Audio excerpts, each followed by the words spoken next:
Hello বন্ধুরা, সাথীস lovely কিচেনে সবাইকে স্বাগত জানাই। আজকে রান্না করব লাল লাল ঝাল ঝাল মটন কষা। এখানে নিয়ে নিয়েছি কিছুটা রসুন আর আদার টুকরো। এটাকে একটা মিক্সিং জারে দিয়ে সুন্দর একটা স্মুথ পেস্ট বানিয়ে নেব। এখানে নিয়ে নিয়েছি কিছুটা বেসিক মশলা, টক দই আর আদা রসুনের পেস্ট। আমি 1 কেজি মটন ভালো করে ধুয়ে পরিষ্কার করে নিয়ে নিয়েছি। এর ভিতর এক এক করে সমস্ত মশলাগুলো দিয়ে দিয়েছি। লঙ্কা পাউডার, জিরে পাউডার, ধনে পাউডার, হলদি পাউডার, লবণ, হলুদ, আদা রসুনের পেস্ট, টক দই আর কিছুটা কাঁচা সর্ষের তেল। এবার এই সব কিছু একসঙ্গে হাত দিয়ে সুন্দর করে মেখে নেব, যাতে মশলাগুলো সব মাংসর গায়ে সুন্দরভাবে মিশে যায়। হ্যাঁ বন্ধুরা, আর আলুও দিয়েছিলাম। আলুটাও আমি এর ভিতরে এই মশলার সঙ্গে মেখে প্রায় 1 ঘন্টা মতো আমি রেস্টে রেখে দেবো ঢাকনা চাপা দিয়ে।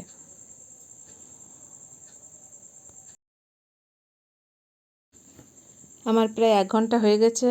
এবার ঢাকনাটা তুলে নেব। আর এদিকে গ্যাসে একটা কড়াই বসিয়ে দিয়েছি। কড়াই গরম হয়ে গেছে। কড়াইতে সর্ষের তেল দিয়ে দিয়েছি। ফোড়নে দিয়ে দেবো তেজপাতা, গোটা গরম মশলা, শুকনো লঙ্কা আর গোটা জিরে। একটু নাড়াচাড়া করে নেব আর দিয়ে দেবো কিছুটা কুচানো পেঁয়াজ। এবার একটু ভাজা ভাজা করে নেব। এখন এর ভিতর দিয়ে দেব আগের থেকে কেটে রাখা একটা টমেটো। এটাও ভালো করে একটু ভেজে নেব। এখন এর ভিতর দিয়ে দেব 1 চামচ আদা রসুনের পেস্ট। সব কিছু একসঙ্গে সুন্দরভাবে মশলাটা ভেজে নেব। এখন এই মশলার ভিতর দিয়ে দেব আগের থেকে ম্যারিনেট করে রাখা মটন। সব মটনটা দিয়ে দেব।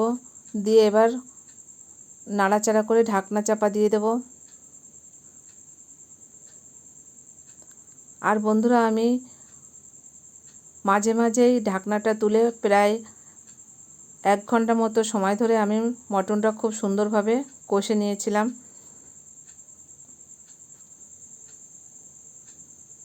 3-4 বার করে আমি ঢাকনাটা তুলে আবার একটু নাড়াচাড়া করে আবার ঢাকনা চাপা দিয়ে এইভাবে কষে নিয়েছি অনেক সময় ধরে।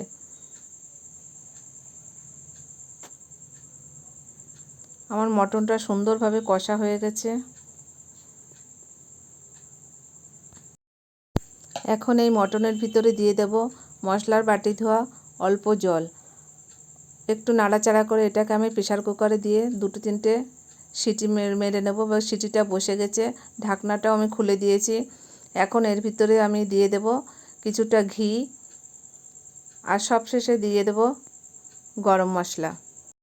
বন্ধুরা, আমার রেসিপিটি যদি তোমাদের ভালো লাগে তবে লাইক, শেয়ার এবং কমেন্ট করতে ভুলবেন না। আমার রেসিপিটি যেমন দেখতে সুন্দর হয়েছিল, খেতেও ঠিক তেমনই স্বাদিষ্ট হয়েছিল। থ্যাংক ইউ, ধন্যবাদ।